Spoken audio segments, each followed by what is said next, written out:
Something that is really important in quilting, especially when sewing your rows together on a quilt top, is staying organized. I'm going to show you how I stay organized while piecing my quilt rows together. Two of the items that are very important for me while doing this is my DIY quilt design boards and my DIY lettered and numbered pins.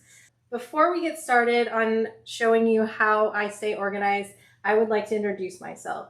My name is Fallon and my channel here is Sew Be It Quilts. And on this channel, you will find sewing and quilting related videos such as tutorials, reviews of different quilt related items, as well as unboxings of monthly subscription boxes. So if any of that interests you, I would love for you to subscribe to this channel. It really helps me out. All right, so let's take a look at how I am staying organized. Okay, so you can see here that I have a nice big stack of a whole bunch of quilt squares. Now, if you're liking how these quilt squares look, I will also link a video to a tutorial that shows you how to put these together. All right, so you can see I have my design board here, and I also have some alphabet-y letters clipped onto the edge of the board. I wish I had had some numbered ones, but this will work fine. It'll help me stay on track with this. So here I have a pin, and it is clipped to the first block in the row of this quilt. And I have the pin in here, and then I have a stack of all of the quilt blocks in the first row of the quilt. So the first one here is row 1, block 1, and then the second one in the row, the third, and so forth. So I just have them all stacked in order. And I did this for the first 6 rows. So this is row 2, and all the blocks in that row are in order. 3, 4, 5, and 6. Now I have them all stacked up on these design boards because that way I can easily pick them up and go to the sewing machine and chain piece them. And that is why I have a letter on each board as well, because I know A goes with row 1. And this is kind of more important if you have different blocks that aren't all the same. I know on this quilt I need to alternate them, but I just wanted to show you, just in case you are working on a quilt with more blocks, how I kind of do this. So when I go to the sewing machine, since I have these all stacked nicely, I can start with the first row on the A board, and I'll take the first 2 blocks. I know that the one that has the pin in it always needs to be the first block on the row. So I'll put the block 2 on top of 1, right sides together, and then I'll sew. And then I can rotate this A to the bottom and then start chain piecing the second 2 blocks and keep doing that, chain piecing them all. And then when I get to the end, I can start over and add the 3rd block on. And having this pin here lets me know that this is the first block in the row. So I'm going to be sewing the block 3 onto block 2. And this just really helps me get a whole bunch of rows done at once. So there's more than 6 rows in this quilt. However, I like to keep how many I'm doing manageable at one time. I could go ahead and stack them all if I wanted to. I could do 2 or 3 at a time. It's just whatever you feel comfortable with.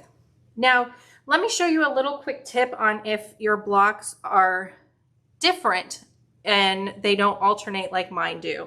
Something you could do, and which is really nice if you're making your own pins, is you can make whatever numbers or letters you want. So what you could do is put a 1A on the first one, and then do 1B on the second, 1C on the third, and so forth. Then when you get to the next one, you could do 2A, 2B, and then you know 1A is getting sewn to 1B and so forth. That'll let you know if you have a more complicated quilt that you're sewing together, how to keep all those rows in order. So I'm going to take this over the sewing machine and just show you how I sew a few of them. I'm going to start with row 1 and take block 2, place it right sides together on block 1 and sew a 1/4 inch seam. Then I rotate my design board to the bottom of the stack and do the same with row 2 and row 3 and so forth, just chain piecing along as I go so that I can get a few rows done quite quickly. You will see as I work through these, which is sped up a little bit, that I can work through them very quickly, staying organized in this manner. Once I have sewn all of the first 2 blocks together, I clip the threads between all of the blocks, keep them in order, and then start sewing block 3 on to each of the rows, working in the same manner as before.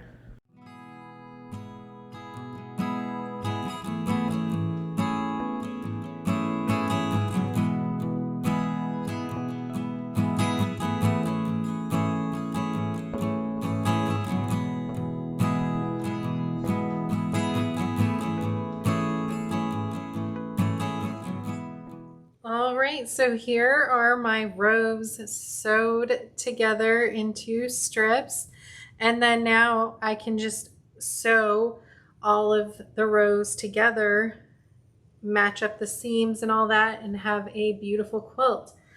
I checked all of my rows and they were all perfect. I didn't have to rip any seams, which is always so exciting. And here are 4, 5, and 6. They all look great as well. So let me know if you have used this method before in the comments, or if you haven't yet tried it, if you are now going to try it out. And like I said, I will link the DIY video where I make my design boards and where I make the pins. Now, just to let you know, the design boards are some of the easiest design boards you will ever make. There is no gluing involved. It is so easy. And I will also link the tutorial where I show how to make these 2 blocks, because isn't this quilt turning out just beautiful? I cannot wait to finish it. All right, you guys, thanks so much for watching, and I'll see you next time. Bye.